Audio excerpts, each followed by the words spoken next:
வணக்க மக்களே, நான் உங்கள் விஜய் ஆத்துஷ். இன்னைக்கு நம்ம இந்த வீடியோவில் சாய் பல்லவியை பற்றி பார்க்க போகிறோம். சாய் பல்லவி அடுத்து என்ன மாதிரியான படங்கள் பண்ண போகிறாங்க, என்ன மாதிரியான ஸ்கிரிப்ட் வந்து சூஸ் பண்ணியிருக்காங்க அப்படின்றத வந்து பார்ப்போம். ஸோ வீடியோ ஸ்கிப் பண்ணாமல் பாருங்கள், மறக்காமல் நம்ம சேனலை சப்ஸ்கிரைப் பண்ணிக்கோங்க, ஓகேவா?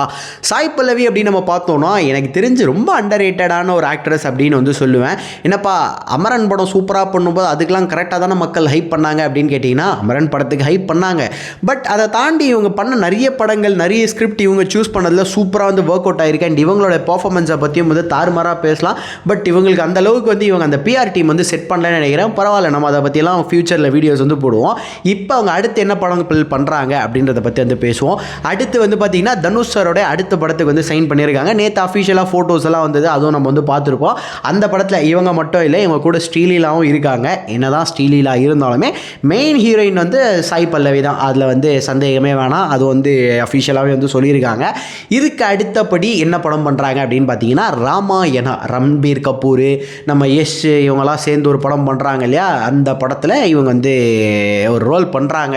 மோஸ்ட்டாக வந்து ஹீரோயின் ரோல் தான் அப்படின்னு சொல்கிறாங்க. ஸோ அந்த ஒரு இதுவுமே வந்து ஒரு பெரிய பட்ஜெட் படம், ஒரு பெரிய ஈவெண்ட்டாக ஒரு படம், அதாவது உலக சினிமாவே அந்த படம் பேச போகுது அப்படின்ற மாதிரிலாம் வந்து சொல்லிக்கிட்டு இருக்காங்க.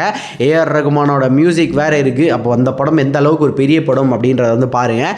அதுக்கு அடுத்தபடி வந்து பார்த்திங்க அப்படின்னா ஒரு பெரிய அப்டேட் என்னென்னா கல்கி 2 வந்து இவங்க பண்ண போகிறாங்களாம். பட் என்ன ரோலுன்றீங்க கேட்பீங்க. தீபிகா படுகோனே வந்து ஒரு ரோல் பண்ணிக்கிட்டு இருந்தாங்க இல்லையா, அந்த ரோல் வந்து இவங்க ரீப்ளேஸ் பண்ணி பண்ணுவாங்க. ஏன் தீபிகா படுகோனைக்கு என்ன ஆச்சு அப்படின்னு கேட்டிங்கன்னா, தீபிகா படுகோனைக்கு வந்து அந்த ஒரு சேலரியில் ஏதோ ஒரு இஷ்யூ இருக்குது. அவங்க ஏதோ கொஞ்சம் ஏற்றி கேட்டாங்க, அது வந்து இவங்களுக்கு டீமுக்கு வந்து செட் ஆகலை அப்படி இப்படின்னு சொல்லி இப்போது ஹீரோயின் வந்து மாற்றுறாங்க. ஸோ அந்த கேரக்டர் அவங்க பண்ணிக்கிட்டு இருந்தாங்களே, அதை வந்து சாய் பல்லவி தான் வந்து ரீப்ளேஸ் பண்ண போகிறாங்களாம்.